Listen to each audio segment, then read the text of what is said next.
Today's today's topic is about calculated oppression in Jamaica. Yes, ladies and gentlemen, calculated oppression in Jamaica. Over the last 20 years in Jamaica, a minimum of 500,000 Jamaicans have been below poverty. Let that sink in for a second. Over 500,000 Jamaicans have been below the poverty line. No, you may say to me 500,000 Jamaicans. Yes, 500,000 Jamaicans every year has been below the poverty line. Is that coincidental? No, I'm going to provide you with some figures so that you understand what has been going on in Jamaica even long before the last 20 years. A study was done by Derek Gordon, and his Derek is spelled Derek Gordon, in 1987, and he established that poverty in Jamaica reflected similarly to that obtained during slavery. Wow, wow, wow. Are you saying to me that the poverty rates in Jamaica have been marginally changing currently, reflecting what existed during slavery? And there's no doubt in your mind and mine that what obtained in slavery was total oppression. And remember, Derek Gordon is saying that continued up to 1987 in Jamaica.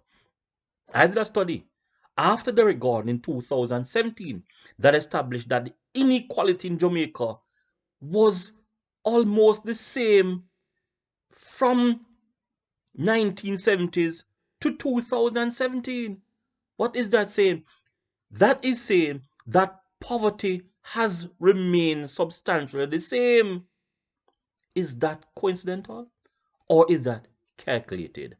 I want you to think about it.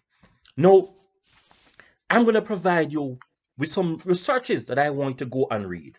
And one is the change in nature of poverty and inequality in the Caribbean. Let's repeat that. The change in nature of poverty and inequality in the Caribbean. That's one study I want to go and read. Another study that I want to go and read is class, status, and social mobility in Jamaica. Another one is working class in Jamaica, and that one you want to go and read. And I've made an error on that one, so I want to give back that one to you. Is working class radicalism in Jamaica. You need to go and read these studies to educate yourself on what has been going on in Jamaica. Then I want to take you on the Gini coefficient. And you may ask me, what is Gini coefficient? I'm an econ student, but you may not be. So I'm going to clarify for you and give you some information on what this Gini coefficient is. Gini coefficient measures inequality using values for frequent distribution, such as the level of income in a society. So what you're looking for the Gini coefficient, when a Gini coefficient is 1, it indicates to you that there's no inequality in the society. When a Gini coefficient is 0, it indicates to you the highest level of inequality. Jamaica's Gini coefficient for the last 40 years has been relatively consistent, 0.35 to 0.399. In 2012, let me give you some figures. Jamaica's Gini coefficient was 0.39. In 2017, Jamaica's Gini coefficient was 0.37. So in 2012, 0.39, and in 2017, 0.39. Almost the same. Is that coincidental or is that calculated and structured oppression for the people of Jamaica? Now, one may argue that yes, a number of persons have elevated in terms of income, elevating social of class. But what we are saying, the figures indicate that the numbers have been almost the same during slavery and during up to the 1980s, using Gordon's work and Paul Bone's work. Now, when we look at the Gini coefficient, it was calculated by The Statistical Institute of Jamaica, the Gini coefficient has remained almost the same. The figures have been almost identical over the last 40 years. Is that coincidental? Or is that calculated or structured inequality in Jamaica?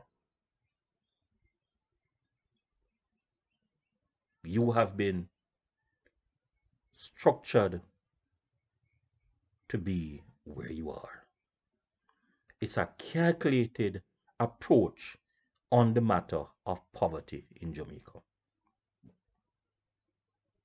What are your views?